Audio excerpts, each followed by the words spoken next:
한국의 K-팝 시장은 지난 20년간 여러 변화를 겪으면서 지금까지 성장해 왔습니다. 본격적으로 한류가 산업으로 영향을 미치기 시작한 것은 1세대 아이돌 그룹 H.O.T의 베이징 공연이 열린 2000년도. 이 당시 중국 매체들이 아시아 지역을 강타한 한국 대중문화의 영향력이라는 의미로 처음 한류라는 단어를 쓰면서부터 시작이 되었습니다. 그 후에 보아, 동방신기, 빅뱅, 엑소, 강남스타일의 싸이, 그리고 미국 빌보드 차트를 석권한 방탄소년단, BTS까지 인기를 얻으면서 한류 붐이 지금 절정에 다다르고 있습니다. 그렇다면 과연 이러한 한국 K-팝 가요 시장의 변천사는 어떠했는지 한번 알아보도록 하겠습니다. 한국의 음반 제작 시장은 80년대, 90년대 초반까지 신승훈, 김건모, 변진섭, 강수지 등 작곡가 중심의 감성적인 음악 제작 시장에서 90년대 중반 연예 기획사의 기획형 아이돌인 H.O.T, 잭스키스, S.E.S, 핑클 등을 시작으로 빅뱅, 동방신기, 슈퍼주니어, 엑소, 소녀시대, 그리고 최근 미국의 빌보드 차트를 휩쓸고 있는 방탄소년단 BTS까지 이렇게 발전을 하게 되었는데요. 이들의 공통점을 본다라면은 철저한 시장의 니즈 분석과 트렌드 분석에 따른 체계적인 시스템을 갖춘 기획형 시장으로 진화하였다라는 것입니다. 한국의 음반 제작 산업은 사실 1980년대까지 장르와 세대의 구분 없이 즐길 수 있는 음악이었습니다. 40대, 50대 분들 아마 기억하실런지 모르겠지만은 가요 톱10이라는 그 가요 방송 프로그램이 있었습니다.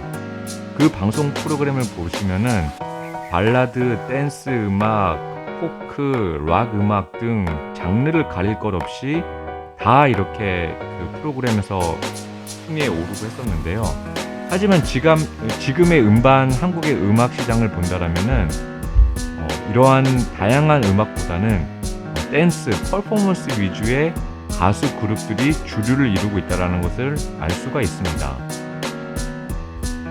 즉 90년대 H.O.T, 잭스키스, 핑클, S.E.S 등 퍼포먼스 위주의 음악이 시작되었고 신화, 동방신기, 보아, G.O.D 등 본격적으로 기획형 아이돌들이 2000년도 초반부터 탄생하게 되었습니다.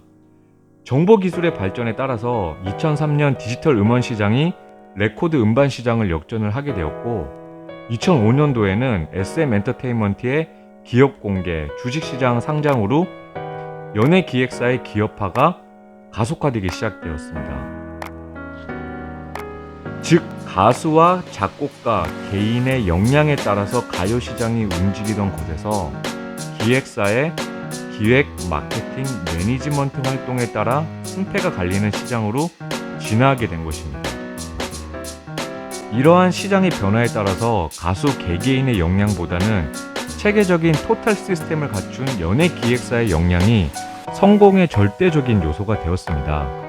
예전에 국내 가요 시장은 가수의 재능과 작곡가의 음악성이 이루어져서 감성적인 음악으로 평가를 받았다라면은 지금은 퍼포먼스 위주의 무대, 음악을 철저한 상업적인 제품의 시각으로 접근해서 체계적인 육성 시스템을 거친 가수와의 조합으로 최상의 음악 제품만이 살아남는 시대로 변화하게 되었습니다. 이러한 과정을 겪으면서 기존의 음반 제작사의 도태와 새로운 파워그룹의 부상 등 국내 가요 산업의 세대 교체가 이루어지게 되었는데요. 즉 가요 시장에서도 개천에서 용나던 시대는 지나게 되었습니다. 보통 올림픽 순위는 국가의 경제력과 비례한다고 합니다. 한국은 88 올림픽 종합 성적 4위, 1992년 바르셀로나 올림픽 7위, 2012년 런던 올림픽 5위 등 줄곧 상위 4위에서 10위권을 유지하고 있는데요. 이는 같은 기간 한국의 GDP 순위가 10위에서 20위권 내에 머무르는 것과 비교하면 상당히 높은 성적을 기록했다고 볼 수가 있습니다. 왜 이렇게 높은 성적을 한국이 이룰 수 있었을까요?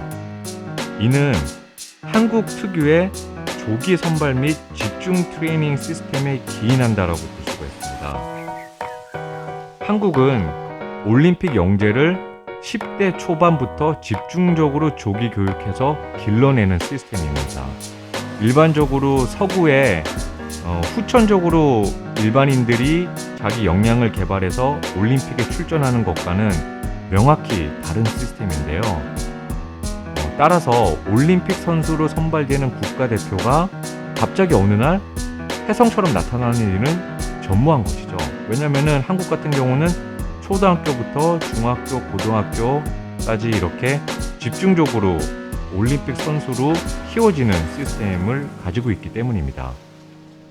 바로 이러한 올림픽식 조기 선발 집중 트레이닝 시스템이 지난 90년대 중반부터 한국의 연예인 육성, 특히 아이돌 가수 육성 시스템에 본격적으로 적용이 되었습니다.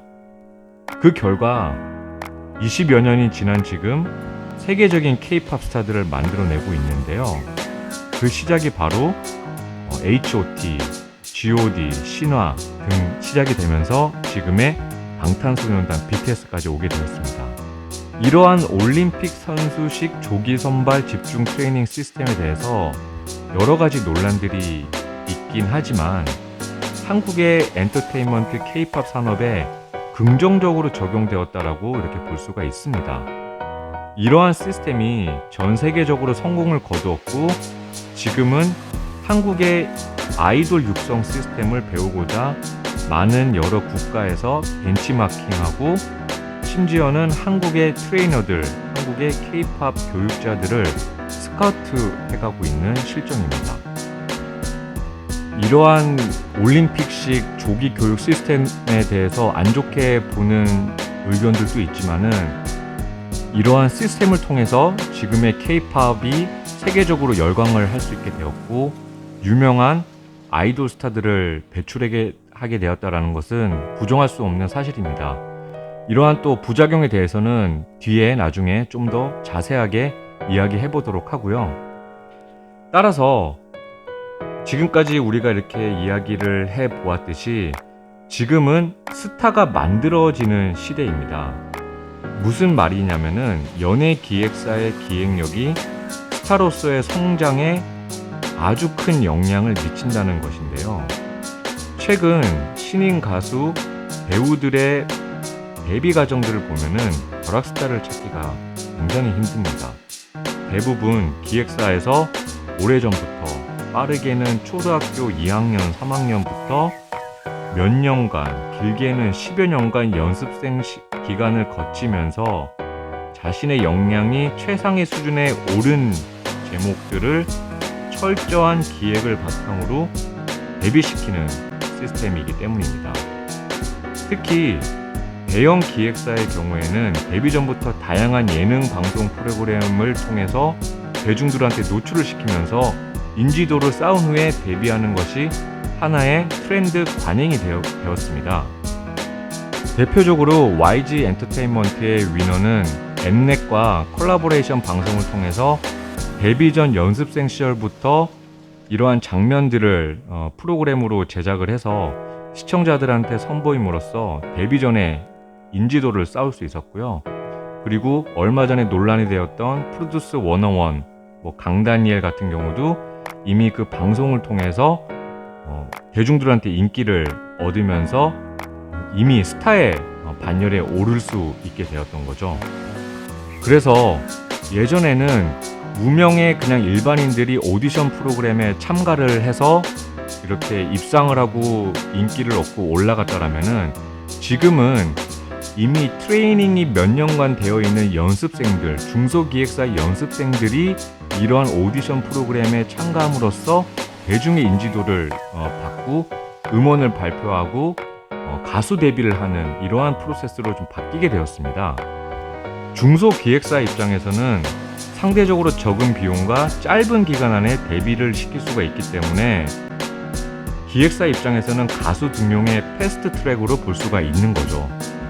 사실상 어떻게 보면 이러한 오디션 프로그램들은 이미 한국의 K-팝 시장을 장악하고 있는 대형 기획사들 위주에서 다양한 중소 기획사들의 인재들을 또 볼 수 있다라는 긍정적인 측면을 볼 수 있었는데요.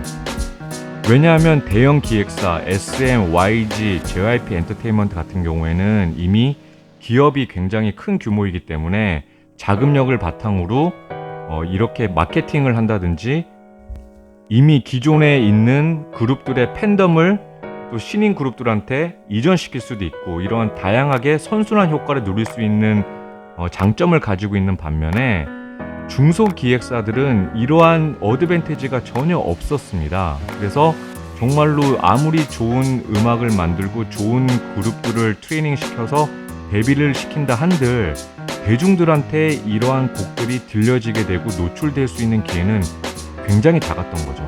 그래서 이러한 그 오디션 프로그램들은 이러한 중소기획사들에게 기회를 주는 굉장히 어떻게 보면은 우리 가요 시장에 있어서 다양한 음악들을 들을 수 있고 다양한 그룹들을 맛볼 수 있게 해주는 좋은 역할을 해줬다라고 볼 수가 있었는데요. 안타깝게도 최근 모 프로그램에서 순위 조작 등을 하게 되면서 이러한 명성의 먹칠을 좀 하게 되었습니다.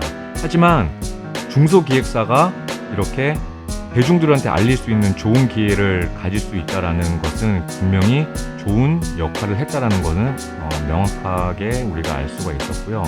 따라서 결론적으로는 지금은 스타가 만들어지는 시대이다. 개천에서 용나던 시대는 지났다라는 것을 우리는 알 수가 있습니다.